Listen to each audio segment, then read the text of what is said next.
जाते रहे हैं।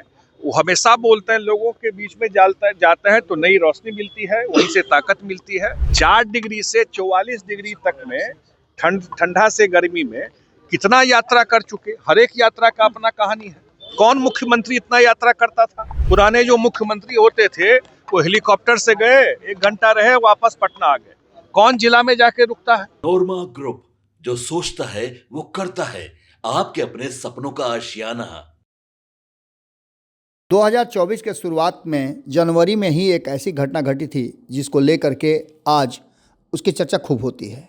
आने वाले जनवरी से पहले नीतीश कुमार एक बार फिर से इसी साल में एक बड़ा ट्विस्ट करने की फिराक में लगे हुए हैं। आपको बता दें कि ये पूरा का पूरा 2024 हमने खबरों में आपको बताया भी है कि किस तरह से पूरी तरह से राजनीतिक उथल पुथल का साल कहा जा रहा है। इस साल में दो बार राजनीतिक बड़े परिवर्तन हुए हैं। नीतीश कुमार 23 तारीख को जब तैयारी कर रहे थे कर्पूरी ठाकुर की जयंती का, जो 24 तारीख को आयोजित होना था जदयू कार्यालय के बगल में मिलर स्कूल ग्राउंड में, उसके ठीक पहले रात में ही कर्पूरी ठाकुर को भारत रत्न दे दिया गया था। और इसके बाद से ये बातें साफ होने लगी थी कि नीतीश कुमार अब बहुत लंबे समय तक महागठबंधन में नहीं टिकेंगे। और हुआ भी ऐसा ही। 4 दिन के बाद नीतीश कुमार ने जा कर के राज्यपाल को अपना इस्तीफा दिया और फिर से एनडीए गठबंधन की तरफ स्विच कर गए। एक बार फिर से आज ऐसा ही मास्टर स्ट्रोक नीतीश कुमार ने खेल दिया है और इस मास्टर स्ट्रोक के बाद सभी स्तब्ध हैं। आपको बता दें कि समझ में नहीं आ रहा है भारतीय जनता पार्टी, प्रशांत किशोर और तेजस्वी यादव को कि नीतीश कुमार के इस मास्टर स्ट्रोक से कैसे निपटेंगे।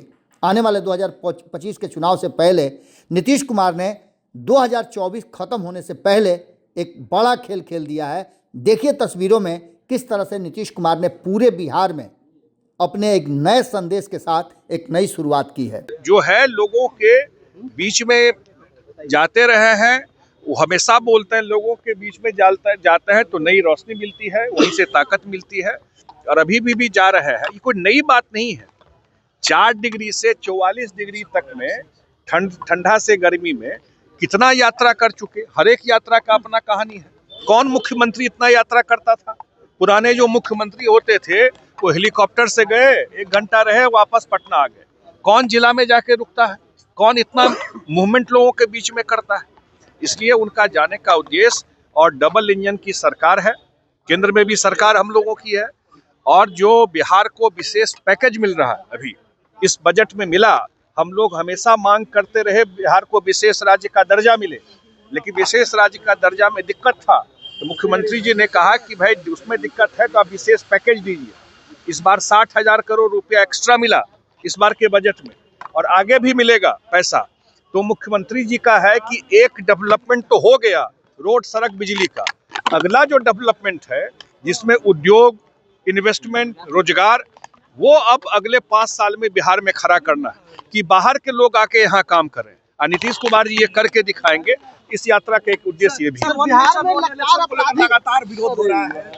काहे विरोध होगा? एक चीज बता देता हूं मैं आपको। जब से चुनाव हुआ देश में 1952 से, 1 नेशन 1 इलेक्शन था। 52 में एक साथ चुनाव हुआ केंद्र का और राज्य का। 57 में एक साथ चुनाव हुआ केंद्र का, राज्य का। 1967 से जब कांग्रेस प्रदेश में 356 लगाना शुरू किया, तब से ये गड़बड़ हुआ।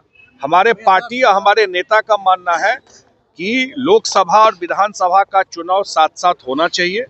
इससे एक बार हमेशा प्रदेश, देश चुनाव के ही मोड में रहता है। इतना लाखों रुपया इंफ्रास्ट्रक्चर पे खर्चा होता है और तुरंत आचार संहिता लग गया, काम रुक गया, टेंडर नहीं कर सकते हैं। क्यों भाई? इसलिए 5 साल में चुनाव हो, एक बार चुन के आए तो 5 साल काम वो सरकार करे, ये मानना है। लेकिन पंचायत का चुनाव अलग हो, ये हमारी पार्टी का मानना है। बिहार में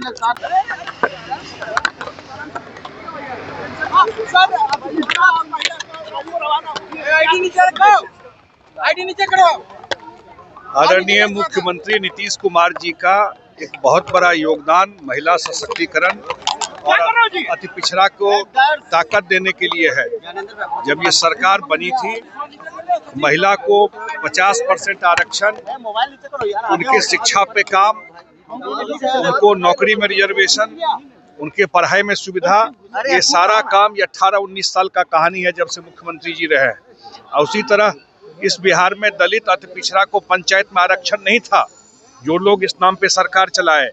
जब नीतीश कुमार जी आए तब दलित और अति पिछड़ा को पंचायत में 2006 से आरक्षण मिला। तो और उनके लिए जो अन्य काम किए, हर एक जगह हर एक जिला में कर्पूरी छात्रावास बनाना या अन्य सुविधा दिए। तो ये सारा काम को लेकर के, ये सब अवेयरनेस को लेकर के ये दोनों रथ आज निकला है। ये पूरे प्रदेश में घूमेगा।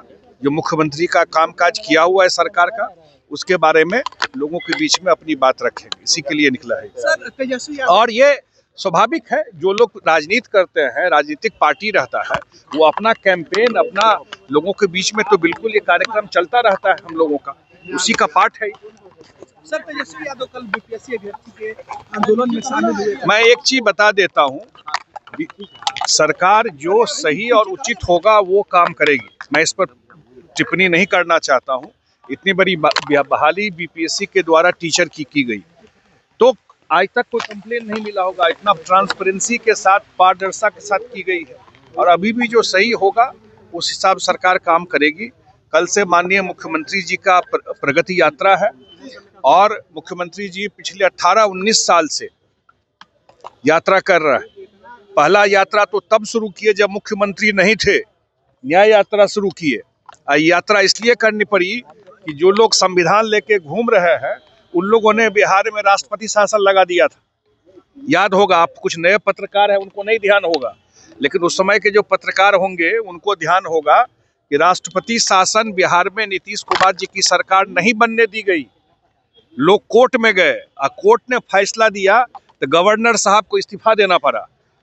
जो उस समय की सरकार थी, रात में 12 बजे कैबिनेट हुआ था, और राष्ट्रपति थे मॉस्को में, फैक्स से मंगाया गया उनसे साइन करके, तब 356 लगा और कोर्ट ने उसके खिलाफ जजमेंट दिया। उस समय यात्रा पर निकले नीतीश जी न्याय मांगने के लिए लोगों को, जो संविधान को यहाँ पर जो तार-तार किया गया था उस समय के कांग्रेस सरकार द्वारा, और उसमें जो सबसे ताकतवर आरजेडी के मंत्री थे, आप सबको पता है। और उसके बाद हर एक साल माननीय मुख्यमंत्री जी लोगों के बीच में निकलते हैं। उनके निकलने का एक ही उद्देश्य है कि जो काम जमीन पे चल रहा है उसको देखना और क्या कर सकते हैं।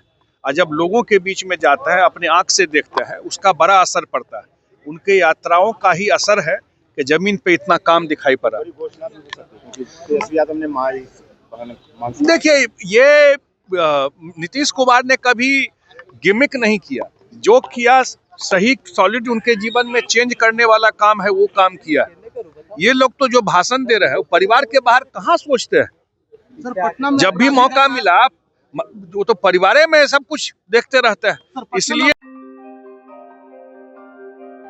आपके सपनों को हमने सजाया है, ई होम्स पैनोरमा को हमने बनाया है। ई होम्स मेरा एक सपना था जिस पे मैं पिछले 4 साल से काम कर रहा था। हमने जो बनाया है वो सबने है माना। ई होम्स पैनोरमा में हो आपका भी आशियाना। और फाइनली हमने 2021 में इस प्रोजेक्ट को लॉन्च किया। बहुत लोग अप्रिशिएट कर रहे हैं कि पूर्णिया जैसे शहर में, बिहार के, एक तो बिहार की बात करें उसमें भी पूर्णिया जैसे छोटे जगह में इस तरह का लाइफस्टाइल देना, ये सुन के हम लोगों को बहुत अच्छा लगता है।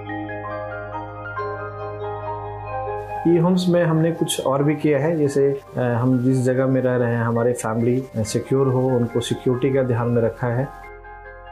आपकी सुविधा और सुरक्षा आपके लिए खास है, ये आपका विश्वास है। इसमें आर्टिफिशियल इंटेलिजेंस का 7 लेयर सिक्योरिटी का हमने इस्तेमाल किया है। लस ग्रीन कैंपस को बनाया है। यदि हमारा बाउंड्री वाल है तो वो वर्टिकल गार्डन है।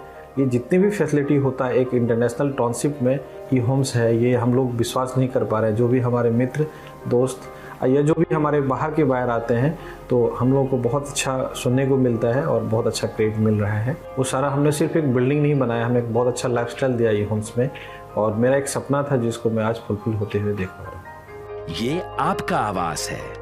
ई होम्स पैनोरमा में अब आपका निवास है। E homes Panorama, luxurious lifestyle redefined. Panorama group, जो सोचता है वो करता है। अगर ये वीडियो पसंद आई और वह बिहार के राजनीति और बिहारियत से सरोकार रखेनी तो सब्सक्राइब बटन दबा के चैनल के सब्सक्राइब कर ली। ओजे एगो घंटी बा, ओकरा बटन दबा देला से कुल सटीक और मारक खबर रुआ मुफ्त में मिल जाई। अगर रुआ पत्रकारिता के हमनी के नया प्रयोग में सहयोग कर चाहतानी तो ज्वाइन बटन दबा दी। पेटीएम नंबर नोट कर ली 9386 816